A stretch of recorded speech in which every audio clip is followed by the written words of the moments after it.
அரளிப்பூவுக்கு அவ்வளோ பயங்கரமான சக்தி உண்டு. அதுவும் பைரவருக்கு ரொம்ப பிடிச்ச விஷயம் அது, கால பைரவருக்கு. அப்போது நீங்கள் எந்த நாளில் வேணால் போங்க, பைரவருக்கு அந்த அரளிப்பூவை வச்சு மனசார வேண்டி, எனக்கு நிறைய விரயங்கள் இருக்குய்யா, அதுக்கு தடுங்க. சேமிப்புன்றது எனக்கு வேணும், நான் குடும்பத்தை காப்பாற்றி ஆகணும், எனக்கு ஜாதக ரீதியாக எனக்கு விரைய ஜாதகமாக இருக்குது, நான் இல்லைன்னு சொல்லலை, இருந்த போதிலும் உங்களுடைய அனுகிரகங்கள் இருந்துச்சுன்னா கொஞ்சம் கட்டுப்படும் அப்படின்னு சொல்லிட்டு, இந்த விரயம் அப்படின்னு ஒரு விஷயம் உங்களுக்கு மைண்டில் தோணுச்சுன்னு வச்சுக்கோங்களேன், பண விரயமாகுது, தேவையற்ற செலவு ஏற்படுது குடும்பத்தில் அப்படின்னு நினச்சிங்கன்னா, உங்களுக்கு டக்கு ஞாபகத்துக்கு வேண்டியது காலபைரவர் தான் ஞாபகத்துக்கு வரணும்.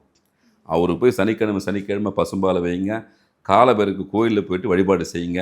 இந்த 2 விஷயம் தொடர்ச்சியாக செய்யும்போது படிப்படியாக உங்களுக்கு வரக்கூடிய விரயங்கள் கழிந்து, விரயம் வரட்டும், அது சுப விரயமாக இருந்தால் பிரச்சனை இல்லை, வேறு விரயமாக போகும்போது தான் மனசுக்கு கஷ்டமாக இருக்கும்.